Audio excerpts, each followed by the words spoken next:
Hey everyone, I hope you're doing well and staying safe during this time. If you're new here, welcome to the channel. Like I said, thank you so much for checking me out. If you haven't done so, please make sure to hit that subscribe button just right below the video. Cool, thank you so much. I really do appreciate it. And if you're returning, welcome back. Thanks again for your support. I truly do appreciate having you here. I love to see Ethereum doing well. Obviously we've fallen off a cliff here a little bit. We peaked out at $3,052. We like to see that. Zooming out to all of the altcoins, Gala Games. Gala Gaming is pumping right here. So my thoughts on Gala, I am extremely bullish, but a lot of this wealth creation has already happened, dude. Going from 0.006, okay, literally at the start of the year in 2021 to 75 cents. Literally millionaires, so many millionaires were created from Gala, right? So the millionaire creation has kind of already happened, but dollar cost averaging in at 20 cents, you know, could pay off. But this is, from here to here is like 100x, man. So we've also got Helium, T-Fuel. I'm bullish on T-Fuel and Theta. I don't hold any, but I'm pretty bullish on them. We've got Quant. Let's talk about Quant. I posted in my Telegram group. If you're not in there, make sure you join. The link is above and in the description. I posted that I sold some Quant for the first time ever. I sold some Quant at $137. $137. Now, if we go on the 12-hour chart, right, the reason I did this is I see this momentum wave coming down or making the flat top, and this momentum wave is probably going to slowly come down here. Okay, so why would I not sell it? Like, I bought some Quant at like $50 or $100, I think. I bought some more Quant at $100. So I just thought, like, okay. And by the way, I sold the top here. Like, I could have had limit orders, like, placed at $145, and that would have been way better.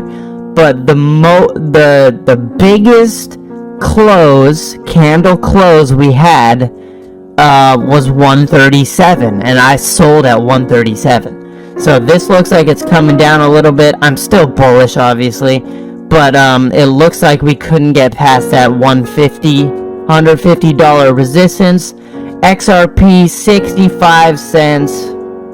Loving the gains on this. Guess what? One thing I know for sure is the FOMO. FOMO means fear of missing out on XRP will be crazy. Okay, I cannot wait to hear this question again.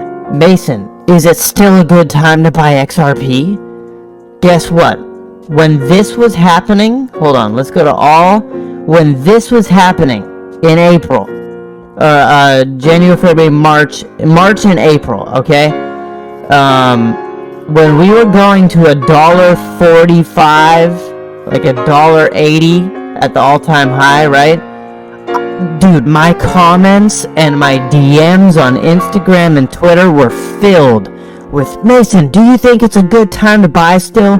Can I still buy still? Like, all of these days right here, from like March 29, right, to April, even over here, April 4th, or May, like, it was just like, Mason, is it still a good time to buy? So I can't wait until I see that question again. It will happen. XRP will be legendary in some way. In some way, this is going to make a massive impact, in my opinion. I know yesterday I showed the competition to XRP. A lot of people were pissed off about that. Why? You can't objectively look at your dang investment, bro? Why is there one fintech startup in all of the United States that's not Ripple that has a Federal Reserve master account? Why? Tell me. Nobody can answer. Why isn't that Ripple? Right? Because Ripple's going to be either competition or it's going to be one of the payment systems that's integrated beside Swift, beside, what were the other ones? I forget. ACH and all of those.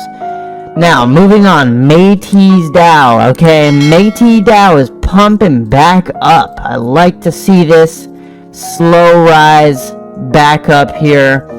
It looks like we're good. Like, we just set our own resistance here at, like, on the 7-day chart at, like, 145. I'm still farming this, right? If we go to my net swap farm, I showed y'all all how to do this before.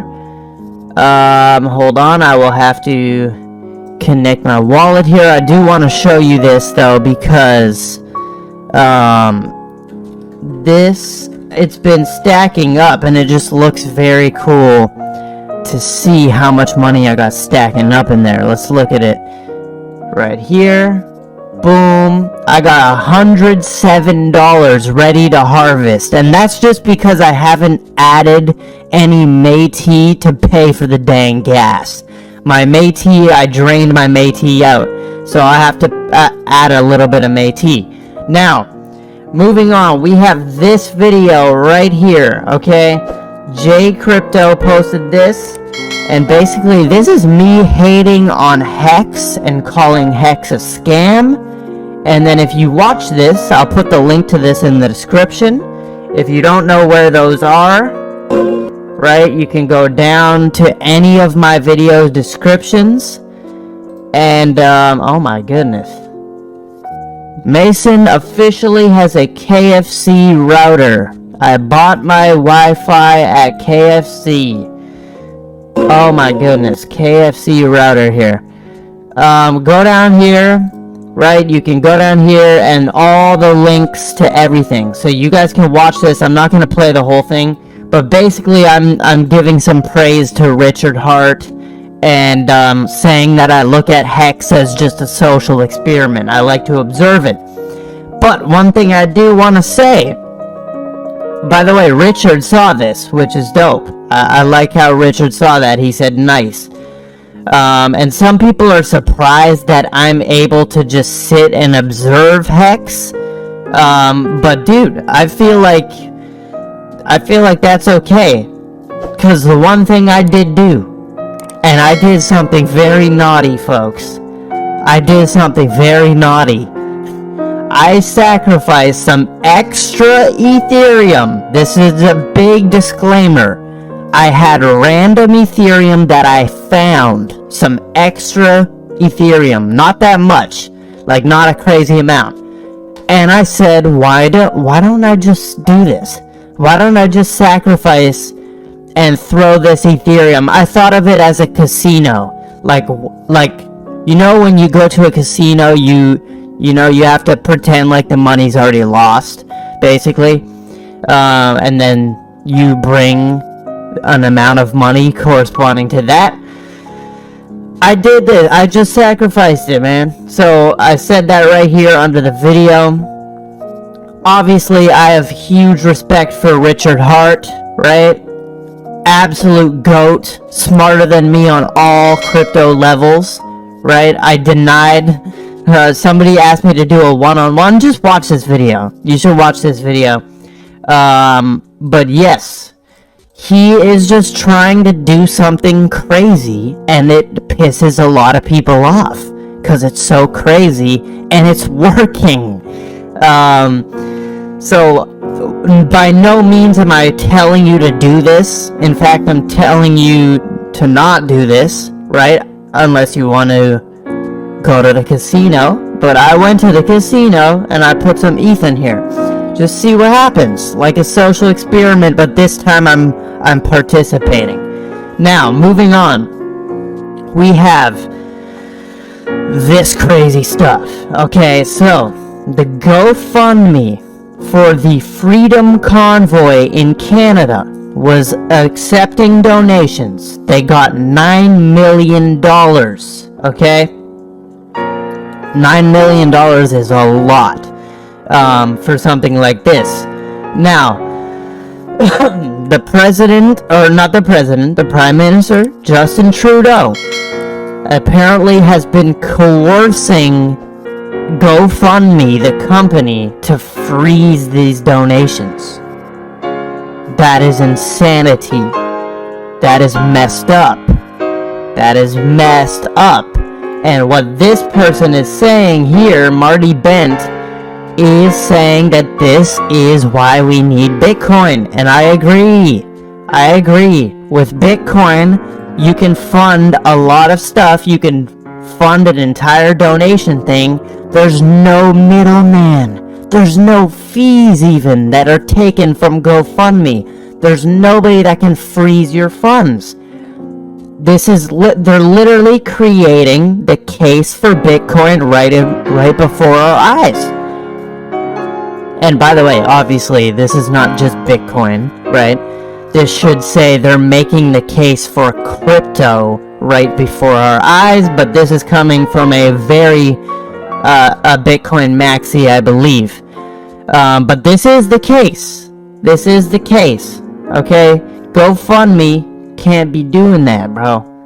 We can't have those centralized companies. Moving on. America Competes Act passes the House without the disastrous provision on crypto. There was originally a provision included in the bill that had critics saying that the Treasury Secretary would not have had limits on surveilling crypto firms suspected of illicit transactions, nor open the matter to include public feedback. Okay, so this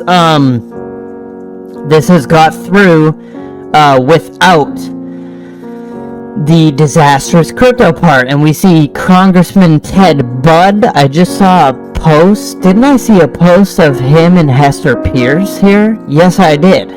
I remember this. Hester Pierce and Ted Budd. These people both seem to have brains. Gary Gensler, he does not have a brain in crypto. Unless he goes with what Hester Pierce has been saying, which I really like, which is the safe harbor rule. Now, this is amazing. He says, I've submitted an amendment to fix this massive mistake, right? America Competes, we covered this before. Moving on, we have Jack Dorsey on UBI. I retweeted the Twitter Spaces. I was in there with Jack Dorsey and all of them, the Twitter Spaces, and he was talking about UBI, Universal Basic Income, with Bitcoin. What? I never thought I would ever see these two things in the same sentence. Bitcoin and UBI. Universal Basic Income, to me, in my limited understanding of it, seems like some New World Order stuff. That seems like some New World Order stuff. That seems like all the jobs got replaced with AI and robots, and now you just want to, make everybody reliant on the government and hand out basic income. Now, there is benefits, and I want to give a shout out to Arika Rhodes. She was giving some very good insight on, she's a congressional candidate in the U.S. She was given some very good insight on the positives of UBI. And, apparently, Dorsey said we're about to test a UBI-like concept with Bitcoin. When you have something like Lightning Network where you can transact at very low fees, it's a benefit for everybody. This was super interesting. It was a good talk. Moving on, we have the Flare CEO updating us on the Flare airdrop. He says, for all of those asking where their flare is, we're upgrading Songbird before the end of March 2022. Wow. With the final 2 protocols required before the flare launch, this will then allow us to proceed to the flare launch. A full roadmap to the flare launch will be released in the coming weeks. I'm looking forward to that. We have Zuckerberg telling the Meta employees to zero in on video because they're up against an unprecedented level of competition from TikTok. Facts. And you're gonna lose, Facebook. You're gonna lose, Meta. You're gonna lose, Zuckerberg. Reptile leader overlord. Robot. You're gonna lose, buddy. It's China's time. It's TikTok. TikTok is gonna win. I can predict it right now. So yes, start urging your employees to do better, bro. Moving on, Blockworks. Last thing we're covering, Saudi Arabia. Saudi Arabia will invest $1 billion in the metaverse. Okay? Very insane. $1 billion. I don't know where they got this. Blockworks does not like to provide any links. I'm your guy. I will keep you posted. I'm your advocate. I'll be back on a daily basis, usually multiple times per day, with these videos to keep you updated with everything going on. So, I hope you enjoyed the video. If you haven't done so, make sure to hit that subscribe button. Feel free to share any of my videos with your friends, family, social media, or anybody who may care to listen. Thanks so much for your continued support. I'm always here for you. I want to help you through this time. So thank you so much for continuing to choose me. Enjoy your day, stay safe, and I'll catch you again probably in a couple hours. Thanks, everybody. See you later.